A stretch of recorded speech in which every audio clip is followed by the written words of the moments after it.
this from Karen Garigian in the Boston Herald. She's tough. She's tough on the team. Good for her. She said Kraft and Belichick are at odds. That much was clear from their respective press sessions at the owners' meetings. Belichick and Mac Jones are also at odds. On the surface, what we know is that anyone questioning Patricia or Judge last season has either gotten a ticket out of town or is possibly on his way. Is that a coincidence? Brian Hoyer, who was like a big brother to Mac Jones and reportedly wasn't shy about letting his feelings be known when Patricia or Judge messed up during practices, got the boot. And so did Jacoby Myers, Jones's favorite receiver. Is Mac Jones up next? Wow. Is Mac Jones and Bill Belichick simply a bad match? Sort of what we were talking about the previous segment. I mean, right now it seems like everybody in Bill is a bad match. I mean, I hate to say it, but like, all right, who are the three most important relationships for any head coach? Owner, general manager, quarterback. His relationship with the owner's bad right now. His relationship with the quarterback's bad, and he is the general manager. So, like, you look at where this is right now, and it's, you sort of wonder, like, what the shelf life is for a coach who's in that position. Now, obviously, he's got a ton of collateral because of everything he's accomplished, and he should have that amount of collateral. But if we're talking about the Shula record here, right? Say they go 8-9 again. Now, all of a sudden, you're 11 wins away from that going into 2024, which means the chase of that record could wind up going into 2025. Like, this thing could get awkward pretty quick. Is his relationship with the owner bad because his relationship with the quarterback is bad, or is this something else? No, I think the relationship with the owner has always been, I don't know if it's ever been warm and fuzzy. You guys were around the team at the start. I don't know if this was ever like a close relationship. Bill's not a warm and fuzzy guy. I think like, as you, like, when you're not lifting a Lombardi once every 2 or 3 years, then, all of a sudden this stuff becomes a lot less tolerable, which I think is sort of where we are right now. Where, I think Robert Kraft probably would grin and bear it quite a bit, over an 18-year period. Grin and bear the rough edges of Bill Belichick, edges, yeah. the grump. Karen mentioned Brian Hoyer there. I remember talking to Brian Hoyer about this, and he's like, like with Bill, you have to tolerate the fact that he's going to walk by you in the hallway and not acknowledge you on some days, and you have to have that sort of thick skin for this sort of thing. Yeah. I think Robert Kraft put up with it for a long time because he had the best guy in the business at doing it. And when that guy's not the best guy in the business at doing it anymore, which evidence would tell us right now, I don't know that he'd be the best coach in the league, you become less tolerant of that. Okay, join the conversation. There is going to be a QR code up there. You can scan it, or you can go to the URL. And what is your read on the Belichick-Mac situation? My eyes are so bad I can't see that screen. Sorry. So those are your three options right there. All good. It's How nothing. about you put your glasses on? These are readers. I can't see you. You don't want to hear about my eyes. It's strained but fixable. And no way this works for now. That's leading in the clubhouse, okay? Some discerning Patriots fans out there. Okay, here's how it can work. It's the only way it can work, is if Robert says, Bill, you're no longer with the offense. Bill Belichick. Mm-hmm. This is Bill O'Brien's job. Yep. This is Bill O'Brien's player. This is Bill O'Brien's department. And if you want, he's just going to report to me. Bill O'Brien has the offense. Bill O'Brien has Mac Jones. You can say hi in the hallway, which I know you never do anyway. But that's about it. It's up to Bill O'Brien. And they get off to a decent start, and then winning covers up whatever sort of resentments they have. And, we all know this. If you start winning, then a lot of problems go away. That's the path. It's got to be Bill O'Brien, and they got to get off to a good start. Well, the bad news is that Bill Belichick has never run the team that way. He's always sort of had his hand on every part of the operation, which has allowed him. Really? Even with Josh McDaniels there at the end? I think, like, even with McDaniels here at the end, like, he felt like he could kind of touch whatever he needed to touch within the organization. I think part of the problem last year, and part of the reason why some of the details fell by the wayside, was because he had to be too involved in certain areas.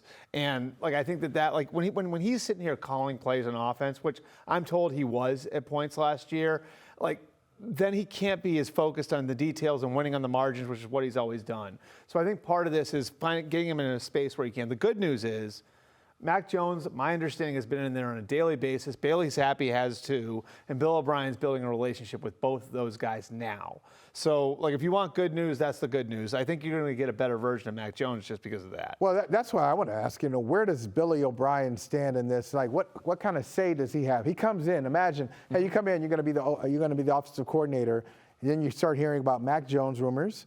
Yep. You say goodbye to Jacoby Myers, say hello to Juju Smith-Schuster. Like, is he able to say, wait a minute, I don't want to trade Mac Jones? Does he have a voice yet, even though he's got the position. Does he have a voice? So I think there are two sides to this. I think the first side of this is a very different place than it was when he worked here previously. And I think there has been a little bit of a feeling out period.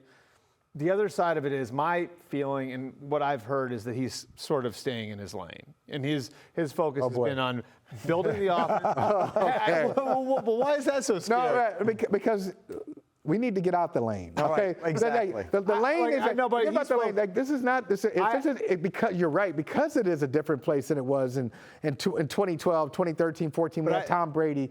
You can't just say.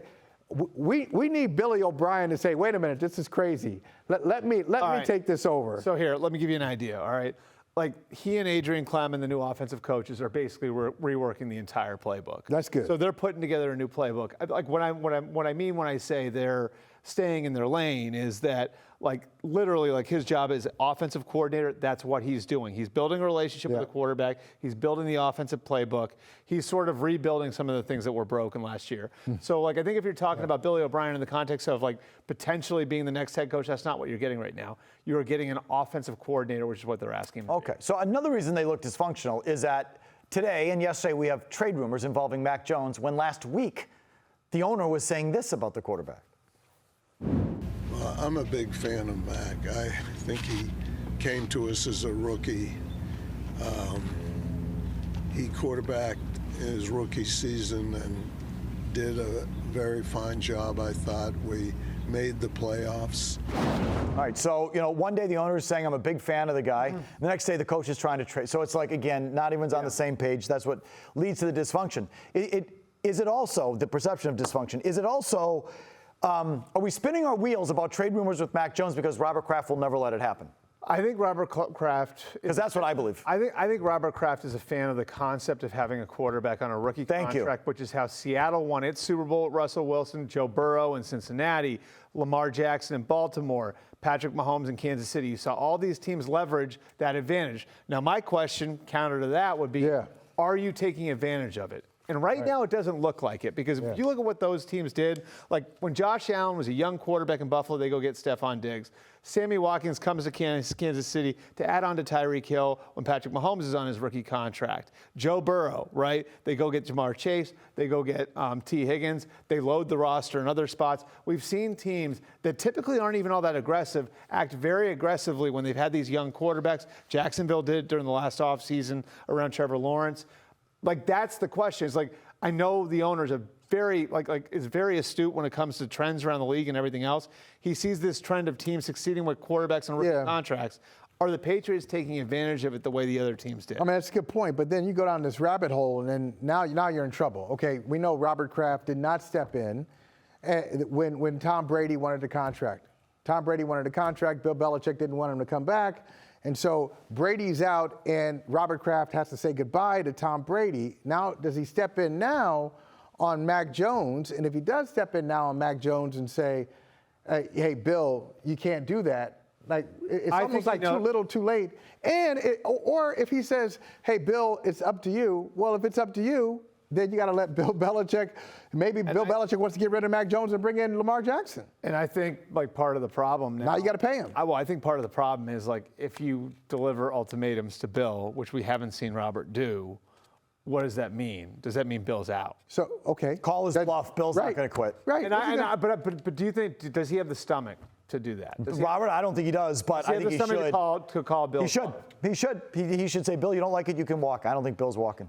He doesn't want to leave here. We teased it quickly. Yep. The draft is coming. Bert, is it 3 weeks from tonight? Yeah. Okay, 3 weeks from tonight. Give me an early look. So they had their offensive line coach and receiver coach at Ohio State for their pro day. There are two players I think that are in play for the Patriots at 14, Jackson Smith-Njigba, the receiver, Paris Johnson, the left tackle. They also had coaches at Penn State's pro day. Joey Porter Jr. will be a corner to watch. And then they had high-level people at Illinois today to see Devon Witherspoon. So who's he? What position? He's a corner. So I think you're looking at the three positions that they're going to be looking at high in the draft: receiver, tackle, corner. Not necessarily going to be one of those guys that I named, but I think one of those three positions, if they stick at 14, will be the pick. Is there any shot there's a quarterback there?